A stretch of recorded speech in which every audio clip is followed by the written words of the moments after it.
এই মৌমাছির ভিতরে এত কিছু আমি রেখেছি, একটু গবেষণা করো। আর গবেষণা করার পরে যদি তোমাকে জিজ্ঞাসা করা হয় এই পৃথিবী সবটা সৃষ্টি কে করেছে, তুমি তোমার জবান খুলে বলবা ওয়ালা ইন সালতাহুম মান খালাকাহুম লা ইয়াকুলুন্নাল্লাহ। তোমাকে যদি জিজ্ঞাসা করা হয় তিনি কে, যিনি সবকিছু সৃষ্টি করেছে, অকপটে তারা বলবে এ সবকিছু যিনি সৃষ্টি করেছেন তিনি হলেন আমার আল্লাহ। তিনি কে? আল্লাহ তাআলা। এবার আসুন আমরা শেষের দিকে যাই, মনটাকে নরম করে দেন, চিৎকার করে বলি আল্লাহু আকবার, জোরে বলি আল্লাহু আকবার।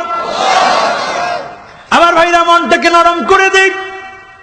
আল্লাহ রাব্বুল আলামিন ৬৬ থেকে শুরু করে এই পর্যন্ত আয়াত নাজিল করে বোঝাচ্ছেন, গোলাম কত যত্ন করে তোকে বানালাম, তুই তোর মায়ের গর্ভে 10 মাস 10 দিন ছিলি, তোর মা কত চিন্তায় রাত কাটাতো, সন্তানটা না জানি কেমন, সেখানে আমি তোর মার গর্ভের ভিতরে তোকে ভালো রেখেছি, দুনিয়ার মুখ তোকে আমি দেখিয়েছি। এরপর আমি আল্লাহ রাব্বুল আলামিন একদিন যখন তোর ডাক চলে আসবে, সুম্মা ইয়াতাওয়াফাকুম, আমি আল্লাহ রাব্বুল আলামিন তোকে আবার মওত দিয়ে দিব। জোরে বলি আল্লাহু আকবার। কবি বড় চমৎকার করে বলেন, আল মাউতু কাসুন কুল্লু নাসিন শারিবুন, আল কবরু বাইতুন কুল্লু নাসিন দাখিলুন। কবি বড় চমৎকার করে বলেন, আল মাউতু কাসুন কুল্লু নাসিন শারিবুন, আল কবরু বাইতুন কুল্লু নাসিন দাখিলুন। কবি বলেন, মৌত এমন একটা পাত্রের নাম যে পাত্র থেকে সবাইকে পান করতে হয়, আর কবর এমন একটা ঘর যেই ঘরে সবাইকে ঘুমাইতে হয়। মসজিদের ভিতরে নাম উচ্চারণ হয়ে যায়, অমুকের বাবা দুনিয়া থেকে চলে গেছে, আর কোনদিন তিনি ফিরে আসবে না। কখনো কখনো উচ্চারণ হয়, অমুকের ছেলে অমুক, বাবা আছে সন্তান চলে গেছে। কখনো কখনো উচ্চারণ হয়, অমুকের মা দুনিয়া থেকে চলে গেছে। মসজিদে মসজিদে কত মানুষের নাম উচ্চারিত হয়। ও যুবকেরা যারা তোমরা বসা আছো, আমার মুরব্বীরা যারা বসা আছে, কবে না জানি আমাদের ডাক চলে আসে। ডাক যখন চলে আসবে, আল্লাহ পাক জানায়া দিচ্ছেন, আইনামা তাকুনু ইউদরিকুমুল মাউত ওয়ালাউ কুনতুম ফি বুরুজিন মুশাইয়াদা। একদিন তোমার ডাক চলে আসবে, যেদিন ডাক চলে আসবে কোন পাথর খণ্ড তোমাকে আটকায় রাখতে পারবে না। পাহাড়ের ভিতরে যদি অবস্থান করো তারপরেও বাঁচতে পারবে না। কাজ দিয়ে যদি আটকায় রাখা হয় তারপরেও তুমি বাঁচবা না। আইসিইউতে যদি তুমি থাকো তারপরেও তুমি বাঁচবা না। জোরে বলি আল্লাহু আকবার। তোমাকে যখন কবরে রাখা হবে, আল্লাহর নবী বলেন, হাত্তা ইয়াসমা সিমানি আলাইহি, কবরে রাখার পরে তোমাকে রেখে যখন আত্মীয় স্বজন চলে আসবে, তুমি আত্মীয় স্বজনের পায়ের আওয়াজ শুনবা, কিন্তু তুমি আসতে পারবা না।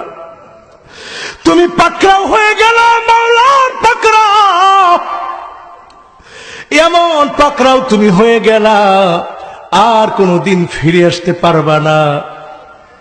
এমন সময় সবার আসবে, কার আগে কার পরে কেউ আমরা জানি না। নবী বলেন সাল্লু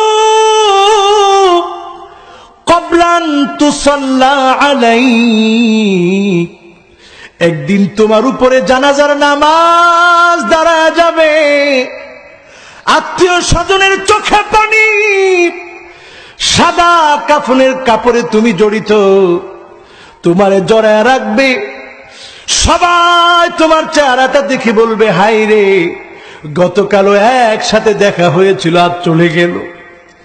এই মাহফিলে যিনি গত বছরেও সভাপতি ছিলেন আজ অন্ধকার কবরে চলে গেলেন, ঠিক না বেঠি?